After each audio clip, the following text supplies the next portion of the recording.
मैं एक जल परी थी और मुझे एक इंसानी लड़के से प्यार हो गया था। लेकिन चिंता मत कीजिए, ये कोई साधारण परी कथा नहीं है, क्योंकि उस लड़के से भी बढ़कर मेरी जिंदगी की सबसे बड़ी दौलत वे दो इंसानी लड़कियां थीं, जो मुझे पहली बार धरती पर आने के बाद मिली। हमारी पहली मुलाकात एक भयंकर तूफान के बाद हुई थी। क्लेयर हालात का जायजा लेने आई थी, लेकिन गलती से तालाब में गिर गई और समुद्री घास के पीछे छिपी मुझे देख लिया। मैं उसे देखकर जितनी चौंकी, वह मुझे देखकर उससे भी ज्यादा डर गई। यहाँ तक कि जिस लड़के पर उसे क्रश था, उसके बचाने के बाद भी वह कांप रही थी। क्लेयर को पूरा यकीन था कि मैं उसकी कल्पना नहीं थी, इसलिए उसने अपनी दोस्त हेली के साथ मिलकर रात में दोबारा तालाब की जांच करने की योजना बनाई। उन दोनों की मजेदार हरकतें देखकर मुझे यकीन हो गया कि वे बुरी इंसान नहीं थी। अचानक हेली चिल्लाई, अरे मुझे बाल दिखाई दिए। मैंने सोचा, हे भगवान, ये दोनों मेरी एक भी बात नहीं सुनेंगी। मैं उन्हें समझाने की कोशिश कर रही थी, लेकिन वे लगातार बहस करती जा रही थीं। फिर जैसे ही उन्होंने मुझे साफ साफ देखा, दोनों की आंखें फटी की फटी रह गईं। इंसानों के लिए पहली बार जल परी को देखना हैरानी की बात हो सकती है, लेकिन ये दोनों कुछ ज्यादा ही नाटकीय थीं। ऐसा लग रहा था जैसे उनके जबड़े जमीन पर गिर जाएंगे। धीरे धीरे उनका डर जिज्ञासा में बदल गया और वे मेरे पास आकर बातें करने लगी। ये पहली बार था जब मैं इंसानों के इतने करीब आई थी। मुझे उनके पैरों को देखकर बहुत हैरानी हो रही थी। तभी तालाब का रखवाला आवाज सुनकर वहां आ पहुंचा। क्लेयर और हेली जल्दी से वहां से भाग गईं और अगले दिन दोबारा मिलने का वादा कर गईं। लेकिन अगली सुबह दो आदमी पंप लेकर आए और पूरे तालाब का पानी निकाल दिया। मुझे मजबूर होकर पास के एक स्टोर रूम में छिपना पड़ा। कुछ देर बाद क्लेयर और हेली मुझे ढूंढते हुए वहां पहुंच गए। मुझे बाहर निकालने के लिए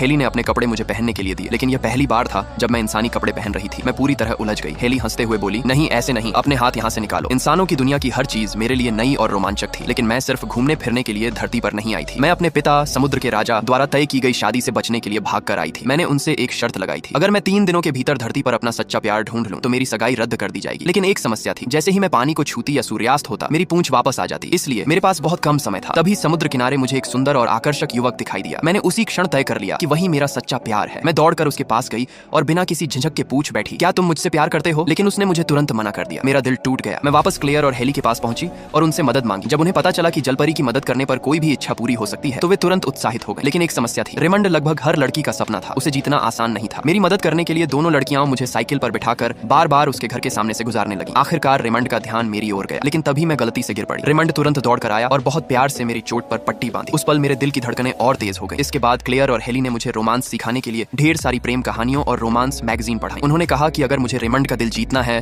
तो मुझे सब कुछ याद रखना होगा, लेकिन हर बार